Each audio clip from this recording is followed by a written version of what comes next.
Hello and welcome to study for excellence. मैं हूं बड़ा प्रकाश और आज हम डिस्कस करेंगे 2 नवंबर को केबीसी में पूछे गए सभी इंपॉर्टेंट क्वेश्चंस के बारे में। यहां पे सभी क्वेश्चंस का डिटेल्ड एनालिसिस किया जाएगा जो कि आपके एग्जाम पॉइंट ऑफ व्यू से भी इंपॉर्टेंट होगा। और अगर आप इस वीडियो का पीडीएफ लेना चाहते हो आंसर के साथ तो आप हमारे टेलीग्राम ग्रुप के साथ जुड़ सकते हैं जिसका लिंक डिस्क्रिप्शन बॉक्स में दिया हुआ है। तो चलिए शुरू करते हैं आज की वीडियो। और आज का पहला इंपॉर्टेंट क्वेश्चन है हमारा कि किस ऑर्गेनाइजेशन ने 2020 के लिए नोबेल पीस प्राइज जीता। तो अभी हाल ही में नोबेल प्राइज़ की घोषणा की गई थी सितंबर अक्टूबर के महीनों में, और इसमें नोबेल पीस प्राइज़ का अवार्ड जीता गया है इस बार वर्ल्ड फूड प्रोग्राम के द्वारा। वर्ल्ड फूड प्रोग्राम को ये अवार्ड क्यों दिया गया ये हम आगे बात करेंगे। सबसे पहले ये जान लेते हैं कि वर्ल्ड फूड प्रोग्राम का हेडक्वार्टर कहाँ पे है, रोम, जो कि कैपिटल है इटली की। वहीं पे वर्ल्ड हेल्थ ऑर्गेनाइजेशन का हेडक्वार्टर कहाँ पे है, जेनेवा, स्विट्जरलैंड में। और फूड एंड एग्रीकल्चर ऑर्गेनाइजेशन का हेडक्वार्टर भी कहाँ पे है, रोम, इटली में। तो सबसे पहले हम बात कर लेते हैं नोबेल प्राइज़ के बारे में कि ये नोबेल प्राइज़ जो है ये कब से दिया जाता है। तो नोबेल प्राइज़ दिया जाता है 1901 से। और नोबेल प्राइज़ दिया कहाँ पे जाता है, तो नोबेल प्राइज़ दिया जाता है स्वीडन की कैपिटल स्टॉकहोम में। वहीं पे अगर हम बात करें नोबेल पीस प्राइज़ के बारे में तो एकमात्र यही प्राइज़ है नोबेल का, यानी कि नोबेल पीस प्राइज़ ही एकमात्र प्राइज़ है जिसको कहाँ पे दिया जाता है, नॉर्वे की कैपिटल ओस्लो में। कितने नोबेल प्राइज़ दिए जाते हैं, 6 नोबेल प्राइज़ दिए जाते हैं, यानी कि 6 क्षेत्रों में नोबेल प्राइज़ दिए जाते हैं। कौन कौन से क्षेत्र हैं, physics, chemistry, medicine, literature, economics और नोबेल पीस प्राइज़। तो ये आप ध्यान में रखिएगा। और इस बार नोबेल पीस प्राइज़ दिया गया है वर्ल्ड फूड प्रोग्राम को। ये अवार्ड क्यों दिया गया है, वर्ल्ड फूड प्रोग्राम का क्या काम है, तो वर्ल्ड फूड प्रोग्राम जो है ये जो जिस भी कंट्री में भुखमरी होती है या फिर कोई आपदा आती है या फिर कोई संकट आती है, बाढ़ हो या फिर किसी भी तरह की आपदा हो या फिर किसी कंट्री में कन्फ्लिक्ट चल रहा होता है, लड़ाई युद्ध चल रहे होते हैं, तो उस वर्ल्ड फूड प्रोग्राम उस कंट्री में जो जो भूखे लोग होते हैं उनको खाना प्रोवाइड करती है। तो इसीलिए इस बार वर्ल्ड फूड प्रोग्राम को नोबेल पीस प्राइज़ दिया गया। फिर नेक्स्ट क्वेश्चन है कि परेश रावल सितंबर 2020 में किस संस्था के अध्यक्ष बने। देखिए ये क्वेश्चन वैसे ऑडियो वाला क्वेश्चन था कि एक ऑडियो सुनाया गया था परेश रावल जी की आवाज़ में, और ये क्वेश्चन पूछा गया था कि ये आवाज़ है वो किस संस्था के जो हैं वो चेयरपर्सन हैं। तो इसका आंसर क्या होगा, नेशनल स्कूल ऑफ ड्रामा। ये नेशनल स्कूल ऑफ ड्रामा कहाँ पे है, न्यू दिल्ली में। तो ये अभी हाल ही में सितंबर 2020 में नेशनल स्कूल ऑफ ड्रामा के चेयरपर्सन बने हैं और इनको प्रेसिडेंट रामनाथ कोविंद के द्वारा अपॉइंट किया गया था। अच्छा, नोबेल प्राइज़ में एक चीज़ ये भी ध्यान रखें कि मैक्सिमम 3 लोगों को एक नोबेल प्राइज़ दिया जा सकता है। यहाँ पर देख सकते हैं Paresh Rawal appointed chairperson of national school of drama. फिर नेक्स्ट क्वेश्चन है कि पश्चिम बंगाल के हावड़ा जंक्शन से चलने वाली ब्लैक डायमंड एक्सप्रेस नामक ट्रेन का अंतिम गंतव्य स्थान कौन सा शहर है।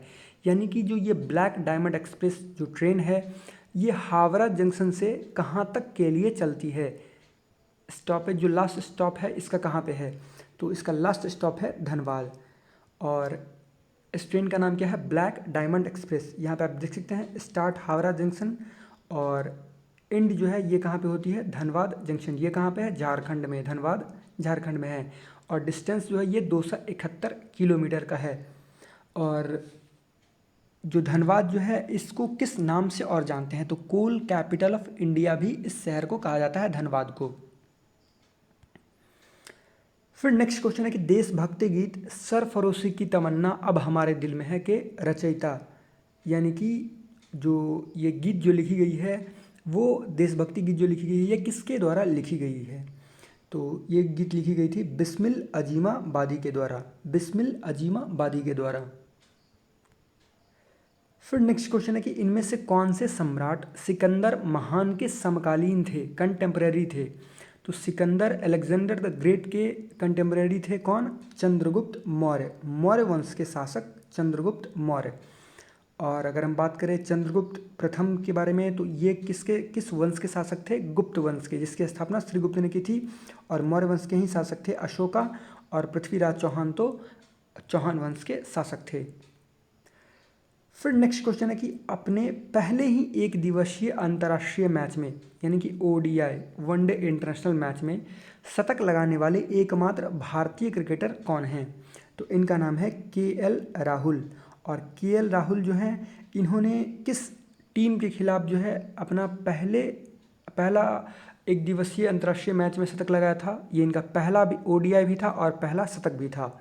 तो इन्होंने जिम्बाब्वे के खिलाफ शतक लगाया था और ये ऐसा कारनामा करने वाले पहले भारतीय क्रिकेटर बने थे। फिर नेक्स्ट क्वेश्चन है कि इनमें से किस कंपनी की स्थापना 1931 में लाल भाई परिवार द्वारा महात्मा गांधी के स्वदेशी आह्वान के फलस्वरूप की गई थी? यानी कि जो स्वदेशी मूवमेंट जो चला गया था महात्मा गांधी के द्वारा 1931 में कि स्वदेशी चीज़ अपनाओ, विदेशी चीज़ों का बहिष्कार करो। तो इसके फलस्वरूप इसके चलते जो है लाल भाई परिवार द्वारा 1931 में किस कंपनी की स्थापना की गई थी? इस कंपनी का नाम था अरविंद मिल्स और अभी भी ये कंपनी चल रही है। अरविंद मिल्स जो है ये एक टेक्सटाइल मैन्युफैक्चरर कंपनी है। फिर नेक्स्ट क्वेश्चन है कि रामविलास पासवान बिहार विधानसभा के लिए 1969 में पहली बार किस पार्टी के सदस्य के रूप में चुने गए? आपको पता होगा कि अभी हाल ही में रामविलास पासवान जी का निधन हो गया 8 या 9 अक्टूबर को। तो ये पहली बार बिहार विधानसभा में 1969 में चुने गए थे। तो किस पार्टी के तरफ से ये चुने गए थे? इस पार्टी का नाम था संयुक्त सोशलिस्ट पार्टी। संयुक्त सोशलिस्ट पार्टी। और ये पार्टी जो है प्रजा सोशलिस्ट पार्टी से अलग होकर बनी थी। कब बनी थी ये संयुक्त सोशलिस्ट पार्टी? 1964 में। फिर रामविलास पासवान जो है ये किस पार्टी में चले जाते हैं? लोकदल में 1974 में इन्होंने लोकदल ज्वाइन कर लिया। और फिर ये 1977 में जनता पार्टी को ज्वाइन करते हैं और पहली बार लोकसभा के लिए चुने जाते हैं। और 2000 में ये खुद की पार्टी बना लेते हैं। इनकी पार्टी का नाम क्या है? एलजेपी, लोक जनशक्ति पार्टी, जिसके अभी चेयरमैन कौन है? इनके बेटे चिराग पासवान। फिर नेक्स्ट क्वेश्चन है कि जनरल बिपिन रावत भारतीय थल सेना के किस इन्फेंट्री रेजिमेंट में कार्यरत थे? तो अभी जो जनरल बिपिन रावत हैं ये किस पद पर हैं? CDS, chief of defence staff. तो ये जब ये भारतीय थल सेना में थे तो किस इन्फेंट्री रेजिमेंट में कार्यरत थे? किस इन्फेंट्री में कार्य करते थे? तो ये थे 11 गोरखा राइफल्स के इन्फेंट्री रेजिमेंट में, 11 गोरखा राइफल्स।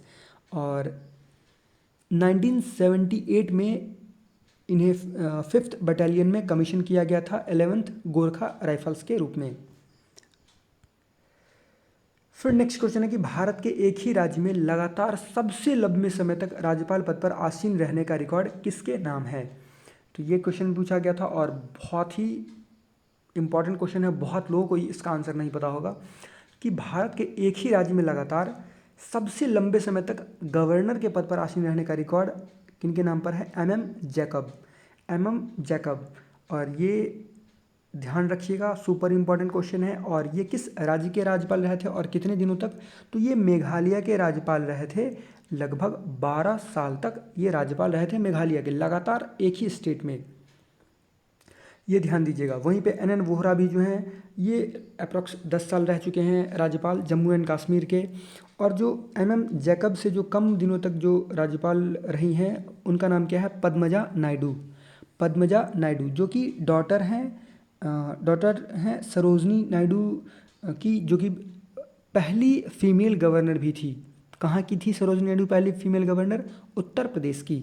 और पद्मजा नायडू जो है ये वेस्ट बंगाल की गवर्नर रही थी 1956 से लेकर 1967 में, 11 सालों तक।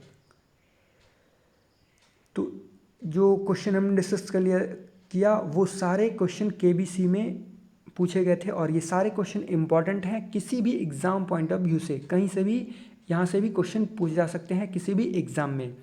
तो आई होप आपको ये वीडियो अच्छा लगा हो, और अगर आपको ये वीडियो अच्छा लगा हो तो इसको लाइक कीजिएगा, इस वीडियो को शेयर कीजिएगा, हमारे चैनल स्टडी फॉर एक्सेलेंस को सब्सक्राइब कीजिएगा जिससे आपको हमारी आने वाली वीडियो मिलती रहे। धन्यवाद।